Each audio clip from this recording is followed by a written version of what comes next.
Aleluia! Paz do Senhor, igreja. Muito bom poder estar aqui mais uma vez. Grande privilégio poder ministrar a palavra do Senhor. E hoje, assim, irmãos, hoje essa lição, sei todo mundo... Quem leu a lição aí? Deixa eu saber. Que lição é essa, né, irmão? Irmão, a lição está tão completa, está tão tremenda, eu não consegui fazer um esboço diferente. Slide, eu vou seguir exatamente o que está aí na revista.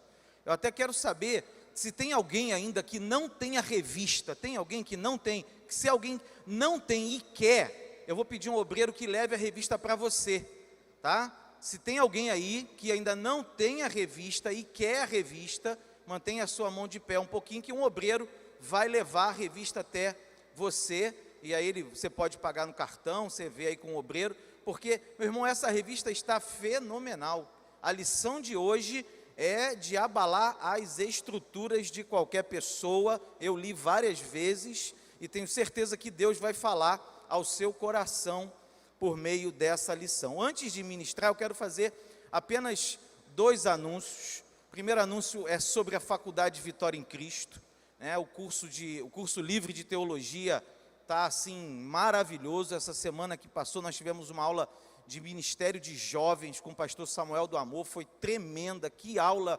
maravilhosa. Semana que vem nós vamos ter uma aula também muito forte, que é o contexto da igreja no mundo pós-moderno. Cadê a arte? Está aí, ó, o contexto teológico da igreja pós-moderna, com o pastor Ronald Gustavo, um conhecedor, estudioso da palavra, já ministrou aqui várias vezes, vai ministrar nesse trimestre de EBD.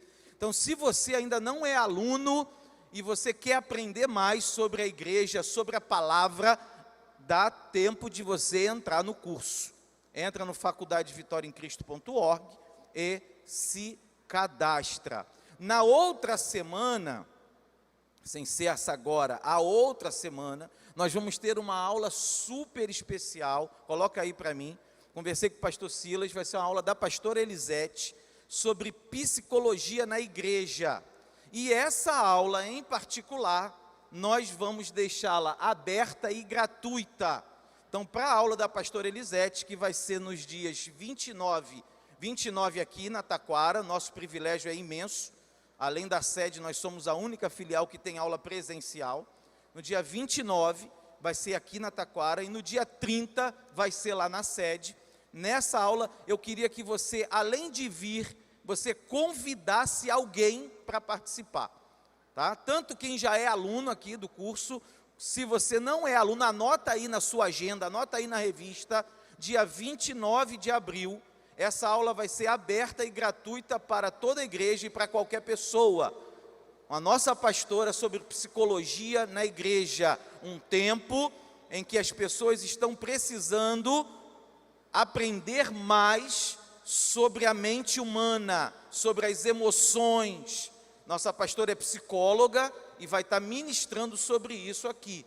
Então anota, para você convidar alguém, não é só, nessa daí não é só para você vir, é para você vir e convidar alguém para participar dessa aula. Amém? O segundo anúncio que eu quero fazer, quem conhece a pastora Antonieta Rosa? A maioria da igreja conhece. A pastora Antonieta é uma referência, e a pastora Antonieta tem muitos livros publicados. Ela me solicitou, ela tem inclusive uma editora, e eu trouxe hoje alguns livros da pastora Antonieta para abençoar a igreja. Tem alguns títulos, não tem muitos do mesmo título. Esse aqui é a essência da verdadeira sabedoria. Esse aqui é a autoridade espiritual por princípios bíblicos. Reconhecendo os benefícios do perdão. Transformando depressão em felicidade. Batalha espiritual é coisa séria. O julgamento universal de Eva. Você a condenaria? Um livro muito interessante, faz pensar sobre a questão do Éden. Esse aqui não é dela, mas é da editora dela, o Índice da Bíblia, mais de 17 mil citações bíblicas, mais de 2.800 nomes e seus significados. Esses livros já estão lá embaixo. Se você tiver interesse, passe lá, estão com preço promocional também que ela colocou, e certamente vai ajudar a sua vida, vai te abençoar e vai abençoar a vida da pastora Antonieta. Abra a sua Bíblia em Gênesis capítulo 28, é o texto bíblico básico dessa lição. Eu lerei, eu vou ler na versão NVI, tá? Por isso que eu estou pedindo, abre a Bíblia. Eu vou ler do versículo 10, a lição, como o espaço é pequeno, ela vai do 10 ao 15 e depois pula do 20 para o 22. Eu vou ler do 10 até o 22 direto. Então acompanha na Bíblia, tá? Na sua Bíblia, porque vai chegar uma hora que a lição, eu vou passar em alguns versículos que não estão na revista, não estão na lição. É o texto bíblico básico, mas eu vou ler o texto completo, com todos os versículos, inclusive os que estão faltando na revista. Gênesis 28, capítulo 10, 28, versículo 10. Jacó partiu de Berseba e foi para Harã. Chegando a um determinado lugar, parou para pernoitar, porque o sol já havia se posto. Tomando uma das pedras dali, usou-a como travesseiro e deitou-se. E teve um sonho, no qual viu uma escada apoiada na terra, o seu topo alcançava os céus, e os anjos de Deus subiam e desciam por ela. Ao lado dele estava o Senhor, que lhe disse: Eu sou o Senhor, o Deus de seu pai Abraão e o Deus de Isaque. Darei a você e a seus descendentes a terra na qual você está deitado. Seus descendentes serão como o pó da terra, e se espalharão para o oeste, e para o leste, e para o norte, e para o sul. Todos os povos da terra serão abençoados por meio de você e da sua descendência. Estou com você, e cuidarei de você aonde quer que vá, e o trarei de volta a esta terra. Não o deixarei enquanto não fizer o que lhe prometi. Quando Jacó acordou do sonho, disse: Sem dúvida o Senhor está neste lugar, mas eu não sabia. Teve medo e disse: Temível é este lugar, não é outro senão a casa de Deus. Esta é a porta dos céus. Na manhã seguinte, Jacó pegou a pedra que tinha usado como travesseiro, colocou-a em pé como coluna e derramou óleo sobre o seu topo. E deu o nome de Betel àquele lugar, embora a cidade anteriormente se chamasse Luz. Então Jacó fez um voto dizendo: Se Deus estiver comigo, cuidar de mim nesta viagem que estou fazendo, prover-me de comida e roupa, e levar-me de volta em segurança à casa de meu pai, então o Senhor será o meu Deus, e esta pedra que hoje coloquei como coluna servirá de santuário de Deus, e de tudo o que me deres, certamente te darei o dízimo. Diga amém.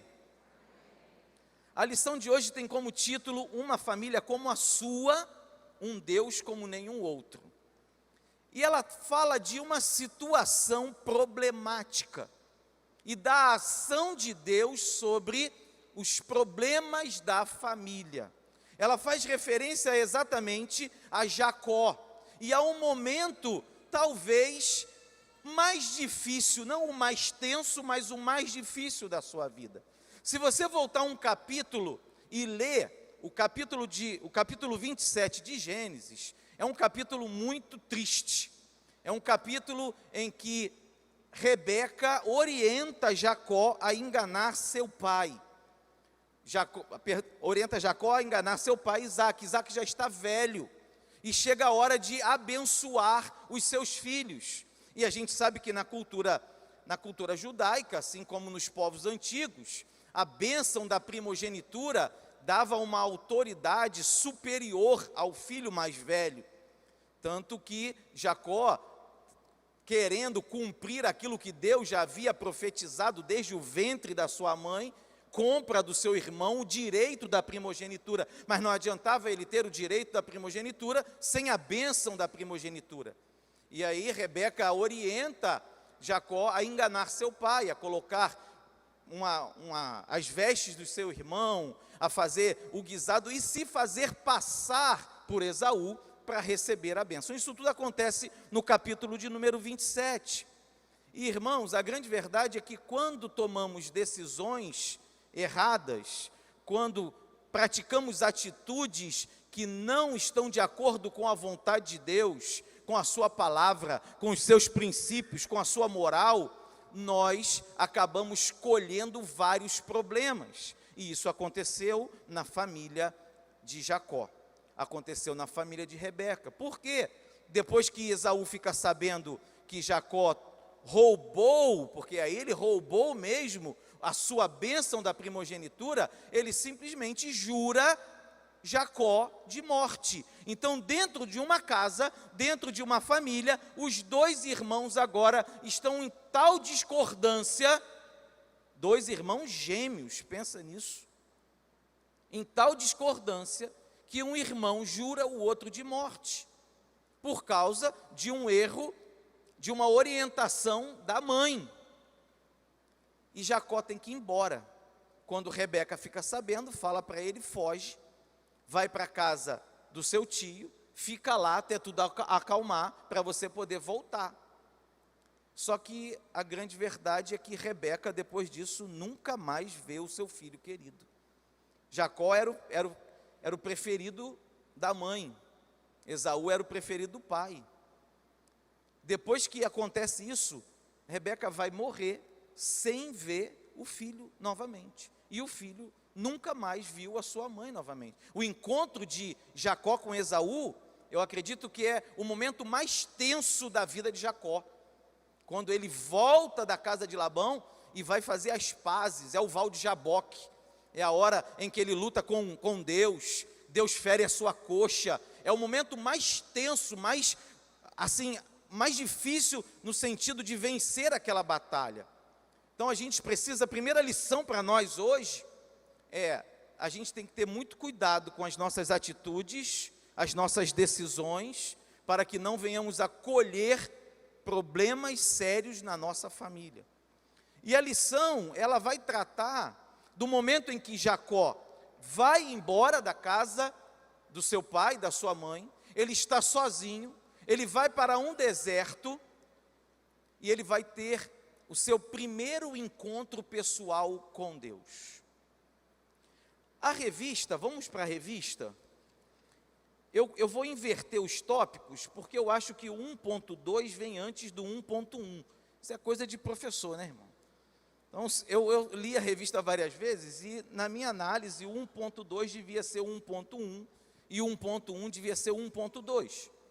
1.2 diz assim: em tempos de crise, precisamos afastar-nos do caos. Você está com a sua revista aí? Olha para ela. Jacó precisou se afastar de seu irmão Esaú, porque caso permanecesse naquele ambiente, a morte seria chamada para dentro de sua casa. Não raramente em momentos de grande pressão e apertura, falamos o que não devemos e tomamos decisões desacertadas. Por esse motivo, vez ou outra, precisamos nos afastar de dada conjuntura conflituosa para nos encontrarmos com o Senhor no deserto. É forte isso, né? Primeira aplicação para nós já nesse ponto. Meu irmão, a briga está pegando fogo, a coisa está muito quente, e a gente está falando de família. Esse trimestre é sobre família, e às vezes dentro de casa ocorrem situações que vêm a trazer um conflito. A gente acabou de falar de um conflito muito sério, um irmão que roubou a bênção do outro, quando isso era um valor muito grande, o irmão jura o outro de morte. Quando a coisa está pegando fogo, irmão, dá um tempo, se afasta, Se você ficar ali alimentando a briga, não vai resolver, só vai piorar. É isso que a lição está ensinando para a gente. Em alguns conflitos, em momentos de turbulência, em momentos de, sabe, a briga está começando, a agressão verbal, para tudo, se afasta, vai para o deserto. Que deserto é esse, pastor? Vai orar, irmão, vai falar com Deus. Não alimente briga dentro da sua casa, amém? Está aprendendo nessa manhã alguma coisa? E isso acontece, eu gostei do título que diz: uma família como a sua. Toda família tem momentos difíceis, toda família, às vezes marido com a mulher, às vezes o pai com o filho, às vezes entre os filhos e os pais precisam intervir. Então como está todo mundo aqui, adolescente, jovem, essa regra vale para todo mundo. Não alimente a briga. Quanto mais você discutir, pior vai ficar. Tem gente que chega às vias de fato, vai parar na delegacia. E aqui não tem lugar para isso. Nós somos povo de Deus, abençoado na terra, dirigidos pela palavra, guiados pelo Espírito Santo, e na nossa casa reina a paz. O 1.1, que para mim tinha que ser o 1.2, fala: a interpretação das circunstâncias da vida está condicionada ao nosso olhar. Olha para a lição de novo. O texto básico da lição narra um dos eventos mais marcantes na história de Jacó, depois de ter fugido da ira de Esaú. Diz o texto bíblico que, para escapar do furor de seu irmão, Jacó saiu de Berseba em direção a Harã. No final daquele dia, chegou a um lugar sagrado onde passou a noite. Chegada a hora de dormir, ele pegou uma pedra para servir-lhe de travesseiro. Isso está no versículo 11. De modo geral, tendemos a interpretar pedras como obstáculos no caminho. Todavia, Jacó viu naquela pedra o seu lugar de descanso e fez dela o seu travesseiro. Esta realidade permite-nos afirmar que a interpretação das circunstâncias da vida está condicionada ao nosso olhar. Como temos enxergado as dificuldades em nossa casa? Como temos encarado os problemas que assolam a nossa família? E aí, irmão, é mais um aprendizado para nós. Na vida tereis aflições, tende bom ânimo, eu venci o mundo. A gente se depara com problemas. Quem tem uma família aí que nunca teve um problema, levanta a mão. Graças a Deus, né? Por quê? Porque isso é normal. Se for desse jeito, vai ser normal. Agora, a maneira como eu olho para os problemas, gente, isso é muito sério. Tem gente que tem uma visão pessimista até das coisas boas, a pessoa tem uma visão ruim. Eu conversando com um irmão nosso sobre uma questão de saúde na família, ele falou para mim: olha, a pessoa recebeu uma boa notícia, a notícia de uma cura, mas recebeu junto a notícia de que teria de fazer um acompanhamento para não deixar isso voltar. Onde que a pessoa mais se concentrou? No acompanhamento do que na cura. Onde está o nosso olhar? A gente está olhando só para o problema, ou a gente está olhando para a solução, ou a gente está olhando para Jesus, que tem a solução do nosso problema? Meu irmão, na nossa vida, na nossa caminhada, sempre haverá problemas que nós precisaremos enfrentar, e dentro da nossa família não é diferente.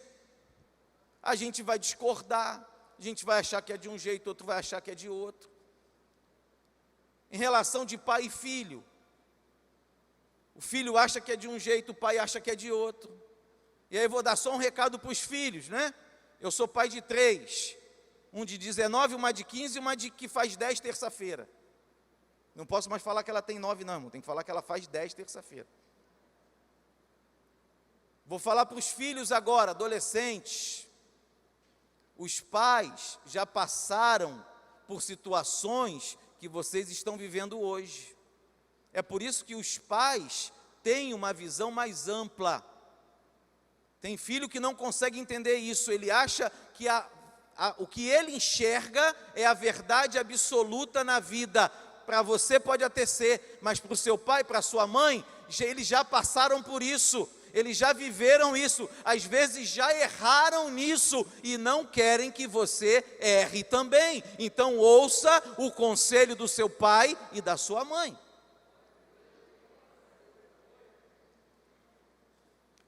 E nós que somos pais,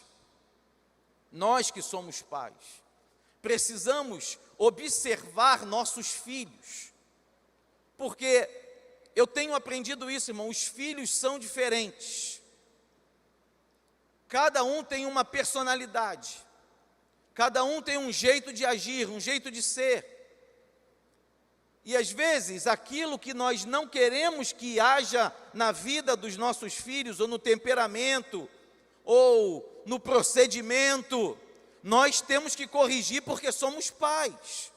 Não podemos fazer vista grossa e deixar passar, mas temos que saber fazer isso com sabedoria e discernimento. Por que estou falando isso? Porque em algumas situações, os pais enxergam os erros, os problemas, aquilo que precisa ser corrigido na vida do filho com tanta intensidade que já não enxergam mais as qualidades que ele tem, nem a melhoria que ele pode alcançar. Ele só se concentra no problema. Ele só vê o detalhe errado e fica declarando maldição sobre a vida do filho. Aqui nosso pastor me ensina, né? Questão da praticidade. Está lá o filho é desorganizado, bagunceiro, mexe, larga tudo espalhado, roupa no chão, né? Não sei aonde, não vou falar muito detalhe, não, o pessoal vai achar que é lá em casa.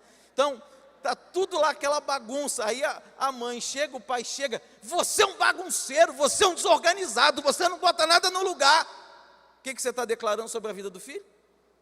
Ele vai mudar? Nunca, você está dizendo que ele é. Transforma a pedra em travesseiro, foi o que Jacó fez. Jacó estava lá no deserto, a pedra estava lá, ele podia parar na pedra, mas a Bíblia diz que ele pegou a pedra e transformou a pedra num travesseiro. O que significa isso? A interpretação das circunstâncias da vida está condicionada ao nosso olhar. No lugar de falar que ele é um bagunceiro, que ele não coloca nada no lugar. Meu filho, Deus abençoe sua vida, Deus te dê organização, guarda essa roupa aqui, coloca isso aqui no lugar, vamos estudar mais um pouco, Deus abra a sua mente, faça da sua família um lugar de bênção e não de maldição, profetize vitória sobre a sua casa, a sua família é abençoada, o seu filho é abençoado, a sua filha é abençoada, eles vão vencer na vida, vão superar as dificuldades e vão chegar em lugares mais altos do que aqueles que nós já chegamos no nome de Jesus.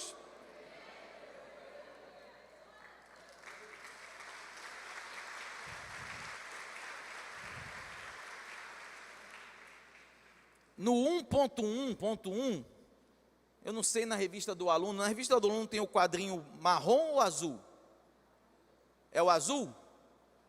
Eu não sei que a minha do professor tem 2 quadrinhos, mas eu lembro que a do aluno, é o azul da do aluno? Tem um quadrinho que diz assim, nem sempre Deus retirará as pedras do nosso caminho, ao contrário, Ele as manterá no mesmo lugar, para que nossa percepção das coisas seja modificada. Tem aí na sua revista? Interessante isso, né, irmão?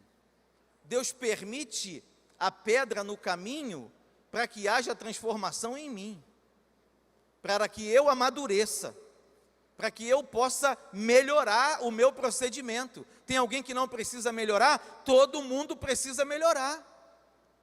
Todos nós estamos num processo de amadurecimento contínuo na nossa vida. A vida do crente é como a luz da aurora, que vai brilhando, brilhando, brilhando, até ser dia perfeito. Quando for dia perfeito, morreu, está lá no céu com Jesus. É isso aí mesmo, encontrou a perfeição, foi embora. Então, os problemas servem para isso. Olhe com olhos bons. A referência que tem aí em Mateus 6, 22, 23, que está na revista, é o nosso olhar. O nosso olhar dirige o nosso procedimento. Se eu só tiver um olhar negativo, eu nunca vou chegar a lugar nenhum. Mas eu preciso olhar com os olhos do Espírito Santo de Deus. E a visão que Deus tem de nós é boa. Os planos que Deus tem para nós são bons. É a Bíblia que diz. São planos de bênção e não de maldição. Então, que esse olhar de bênção esteja sobre a sua vida em todos os momentos, não apenas nos bons, mas principalmente nos ruins e difíceis da vida.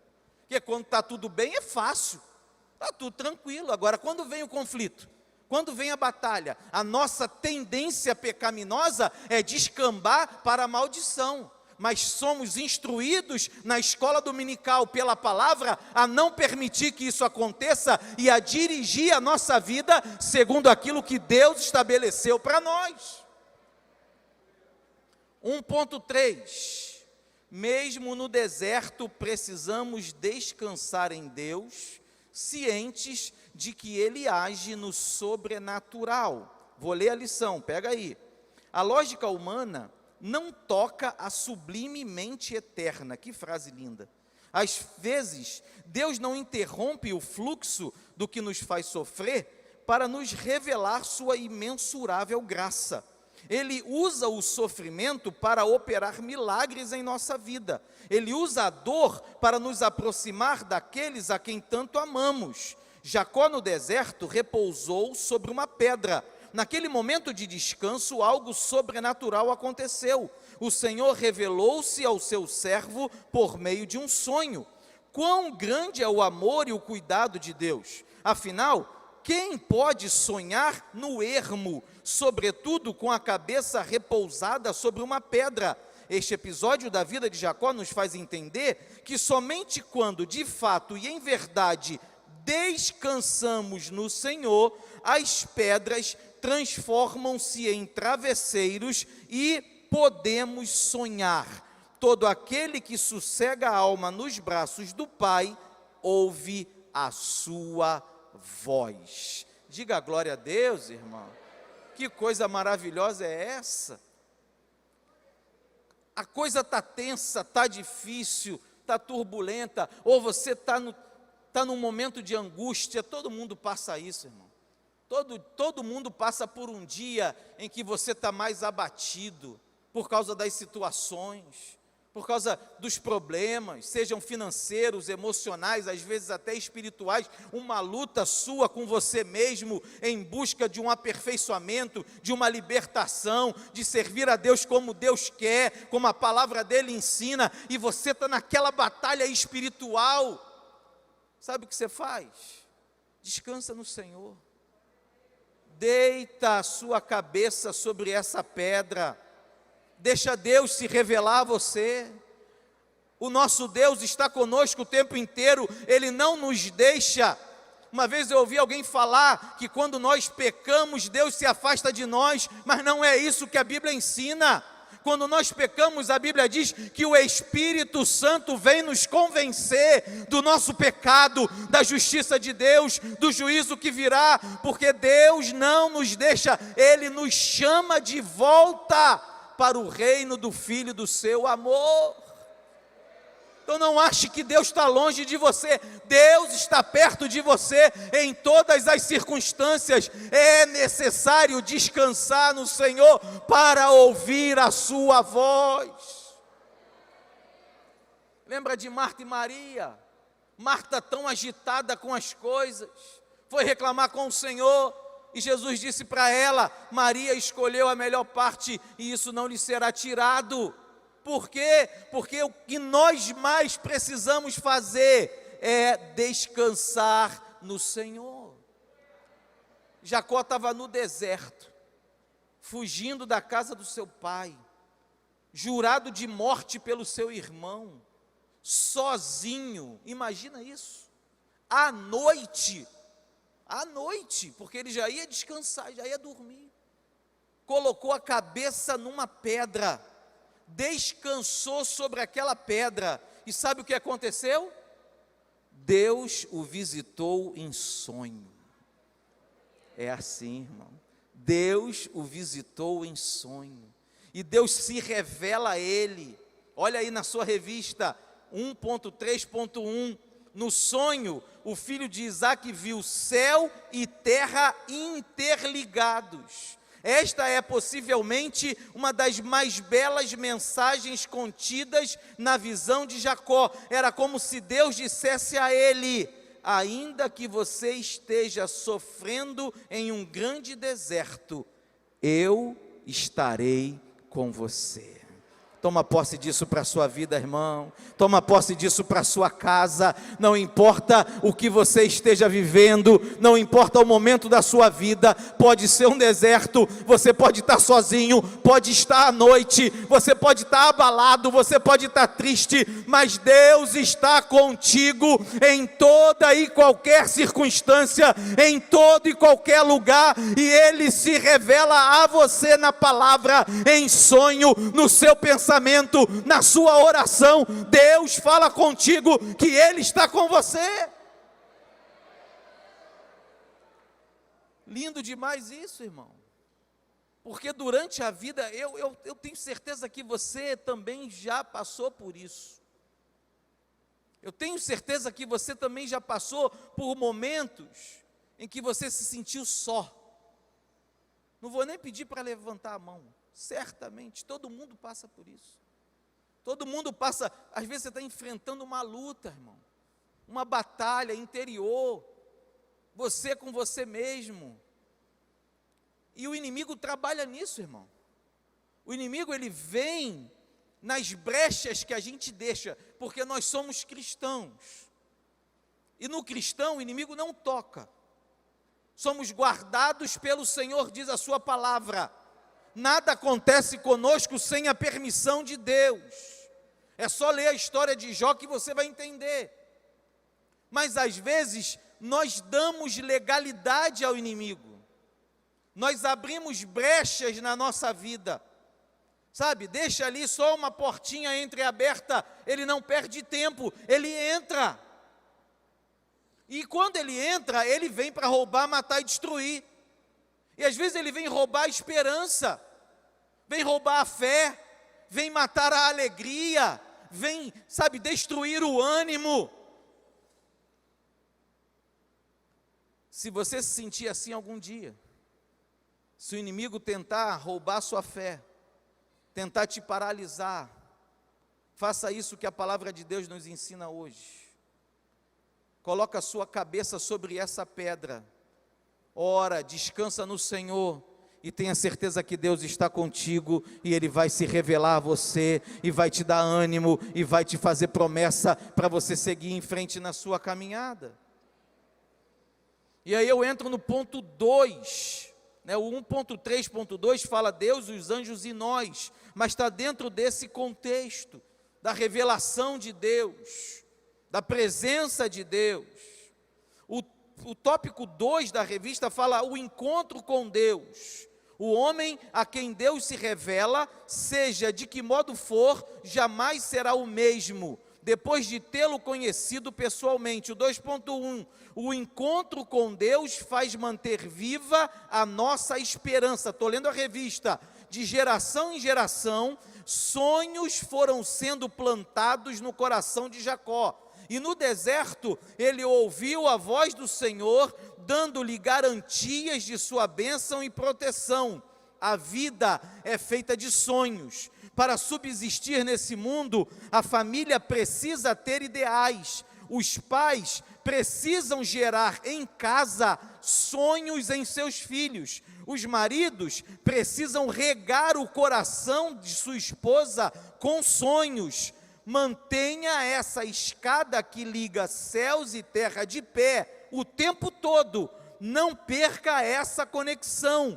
Gere sonhos em sua casa. Mantenha viva a esperança.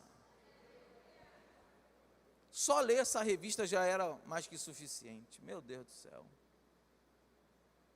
O tempo que nós vivemos, a relevância dessa palavra para o nosso tempo. Um tempo de dificuldades, irmãos.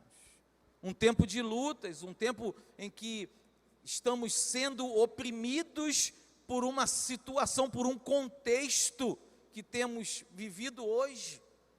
E se nós não tomarmos essa palavra para nós, se não alimentarmos dentro da nossa família sonhos, esperança, como que vamos viver esse tempo? Como que vamos vencer? A palavra de Deus está nos ensinando hoje.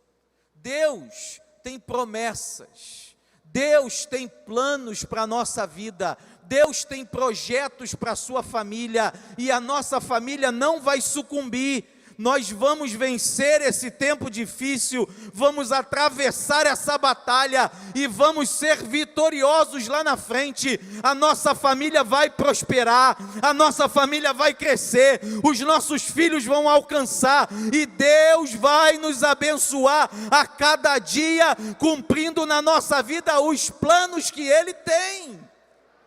Não perca isso de vista.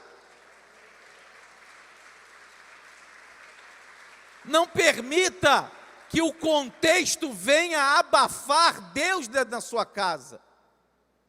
Quando a coisa estiver mais tensa, mais difícil, reúne todo mundo, irmão. Chama aqui, ó, vamos fazer uma oração. Vou fazer uma pergunta, você ora na sua casa, com a sua família? Eu orientei um jovem aqui, no dia da aula, quinta-feira, até dia da aula do curso tem gabinete. O irmão me mandou uma mensagem, pastor, preciso conversar. Falei, vem, irmão. Meia hora antes da aula, eu tiro um tempinho, a gente conversa. Conflito dentro de casa, conflito com a esposa, querendo separar, não estão se entendendo, problema financeiro, batalha emocional dentro dele.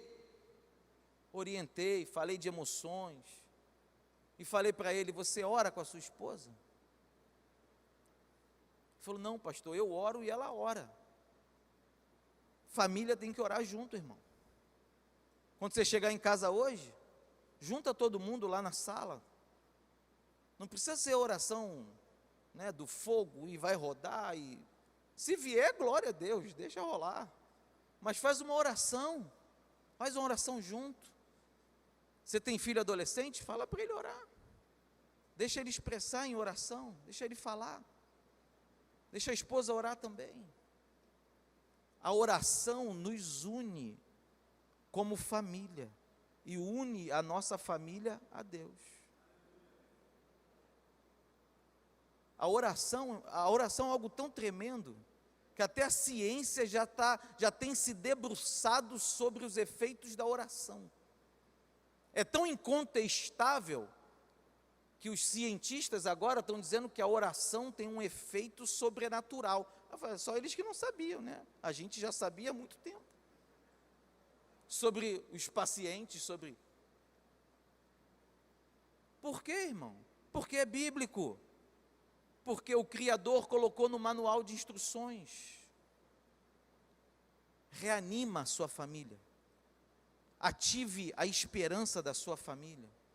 E eu quero falar para os adolescentes, se na sua casa, você que é jovem, que é adolescente, se na sua casa sua mãe está para baixo, seu pai está sem esperança, está sem fé,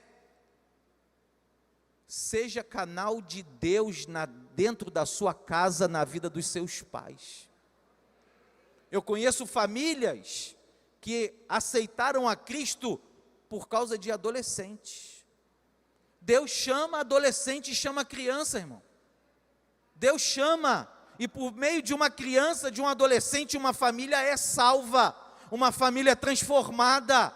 Então seja canal de bênção dentro da sua casa, você que é adolescente, que é jovem, a coisa está difícil lá, não entra nesse barco, não deixa ele afundar, entra, chama Jesus para dentro do barco, que ele faz a tempestade acalmar. Seja bênção lá. Tópico 2.2, caminhando para o final da aula já. O encontro com Deus desperta-nos a realidade da sua presença. Em Gênesis 28:16, lemos uma das frases mais poéticas, eloquentes, sublimes e enigmáticas de todo o texto bíblico. Na verdade, o Senhor está neste lugar e eu não sabia. Deus, o onipresente Senhor, está onde não imaginamos, nas madrugadas, no silêncio e nas lágrimas, inclusive. O Senhor não se esqueceu de você, Ele não lhe virou as costas. Daniel, na cova dos leões, é um exemplo vívido desta realidade. O rapaz sobreviveu à voracidade das feras, porque o Senhor estava com ele no vale da sombra da morte.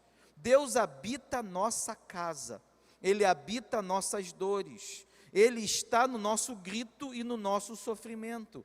Creia que em breve você dirá, assim como disse Jacó, o Senhor está neste lugar e eu não sabia. Deus está contigo, irmão.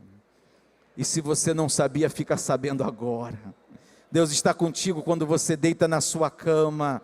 Deus está contigo quando você está estudando. Deus está contigo quando você está na escola. Deus está contigo quando você está no trabalho. Deus está contigo em todos os lugares, em todos os momentos. Ele é o Senhor da sua vida. Saiba disso e não permita que ninguém venha roubar essa certeza de você. Deus está conosco. Ele é a nossa fortaleza, é Ele quem nos dá vitória. Irmão, a gente tem que trabalhar, a gente tem que estudar, temos que fazer a nossa parte, mas nunca nos esqueçamos de que quem realiza tudo na nossa vida é o nosso Deus. A Bíblia diz que é inútil levantar de madrugada, comer o pão de dores, se Deus não abençoar, se Deus não realizar. Quem abre a porta é o Senhor, quem concretiza o milagre é o Senhor, quem cura a enfermidade, quem aprova no concurso é o Senhor, é Ele quem dá a estratégia certa, é Ele quem envia o comprador. Nunca se esqueça, Deus está contigo nos seus negócios, no seu trabalho, na sua família, é Ele que dá paz, é Ele que dá vitória, é Ele que traz a salvação, a eternidade, é o Senhor. Faça a sua parte, se esforce, trabalhe, acorde cedo, se for necessário, durma mais tarde, se empenhe o máximo que você puder, mas nunca esqueça, a vitória vem do Senhor, é Deus quem faz, é Deus quem realiza, é Deus quem age em nosso favor. Está vindo no meu coração aqui contar um pequeno testemunho. Isso vai muito para os nossos jovens, adolescentes. Sonho com o futuro, né, irmão? Sonhos com o futuro. Como vai ser nosso futuro? Depois que a gente fica mais velho, a gente olha para trás e se alegra da ação de Deus, né? A gente vê tudo que Deus realizou na nossa caminhada. Como é que Deus agiu, como é que Deus orientou. É por isso que eu disse que os filhos precisam ouvir os conselhos dos pais, é bíblico. Quando eu era jovem, e eu namorava com a Leila, e eu fazia faculdade de letras, foi minha primeira faculdade. E eu pensava assim, como que a gente vai viver, como é que a gente vai casar? Como que a gente vai alcançar nossos sonhos? Porque todo mundo tem seus sonhos. A gente acabou de falar da importância dos sonhos. É necessário sonhar. É necessário ter planos. E professor, né, irmão, fazendo faculdade de letras, eu ser professor, dava aula beça, dava muita aula. Ele chegava na casa dela sábado, 8 da noite, tinha dado aula de 7 às 7. Para juntar dinheiro, para a gente poder casar. E como é que vai ser? E ficava pensando, sonhando. Deus tem caminhos que a gente nem imagina. Deus envia pessoas que a gente não conhece. E às vezes, esses caminhos, essas pessoas, vêm a dirigir toda a nossa vida. Um dia eu estava numa sala de aula, numa sala de professores aqui em Jacarepaguá, num colégio que eu dava aula, eu ainda fazia faculdade. E uma pessoa virou para mim e falou assim, você é jovem, você é muito novo. Eu comecei a dar aula com, acho que eu tinha 19 anos. E essa pessoa falou para mim assim, por que você não vai ser professor do exército? Aí o professor do exército, nunca ouvi falar nisso. Aí ela falou, compra o jornal A Folha Dirigida. Está lá no jornal. Lê lá o jornal e se informa. Aí eu saí dali, passei na banca, comprei a Folha Dirigida. E tinha um concurso para ser professor militar. Você tinha que ser formado em algumas áreas, e na minha área tinha 20 vagas. E eu me formava no final do ano, eu já dava aula, mas eu me formava no final do ano. E eu falei com meu pai, pai, vou fazer esse concurso aqui, isso me ajuda? Me ajuda a pagar a inscrição? O pai, não, pode fazer, vou te ajudar, pago metade da inscrição. Aí eu me inscrevi, e tinha uns 3 meses, mais ou menos, para a prova. E aí peguei a bibliografia, o conteúdo, olhei para aquele conteúdo programático, irmãos, claramente, Deus falou para mim assim, ó, estuda isso, e não estuda aquilo. Eu estudei exatamente aquilo que veio no meu coração, que estava no conteúdo, e caiu exatamente aquilo que eu estudei naquela prova. E eu falo até hoje, Deus me aprovou naquele concurso público. É Deus quem faz, irmão. É Deus quem faz. Faz a sua parte, mas deixa Deus agir no sobrenatural na sua vida. Deixa Deus realizar. Então, jovens, que essa palavra possa ficar no seu coração. Toma posse da sua vitória nessa manhã. Fala para Deus, Senhor, eu entrego a Ti os meus sonhos. Eu entrego ao Senhor os meus planos. Realiza na minha vida conforme a Tua vontade. Fala para Ele aí. Você que é jovem, adolescente, está aí na galeria, faz essa oração ao Senhor nessa manhã. Fala, Senhor, dirige a minha vida. Toma os meus sonhos nas Tuas mãos, os meus projetos, os meus desejos, e deixa Deus trabalhar, deixa Deus te orientar. Deus vai te dar caminhos, que às vezes você não imaginou, mas Deus já preparou para você. Para encerrar, irmãos, tópico 2.3, importantíssimo na nossa vida. A Escritura diz que de uma pedra Jacó fez um travesseiro, e de um travesseiro ele fez um altar. A primeira reação de Jacó, depois de identificar a presença de Deus no lugar em que passara a noite, foi estabelecer com ele uma aliança. Trazendo este episódio para a realidade do casamento, é possível afirmar que sem um pacto de entrega total e de completa fidelidade, os relacionamentos conjugais não passam de meros arranjos inconsequentes, irresponsáveis e egoístas. Jacó entendeu que seria impossível manter uma relação espiritual com o Eterno sem passar pelo elo material dessa relação. Com sua atitude, Jacó disse, Senhor, as minhas escolhas serão as suas, porque sua também é a minha vida. Que o Senhor nos ajude, irmãos, que verdadeiramente a nossa vida seja inteiramente do Senhor, e que todos os obstáculos, todas as pedras do caminho, elas não venham nos atrapalhar, mas que possamos entender que esses obstáculos são para o nosso amadurecimento, e que cada pedra, depois de ser um travesseiro, ela vai se tornar a coluna de um altar, e seremos gratos a Deus em toda a nossa vida, pelos milagres, pela ação e por tudo que Ele realizou na nossa trajetória. Que Deus abençoe a igreja, no nome de Jesus.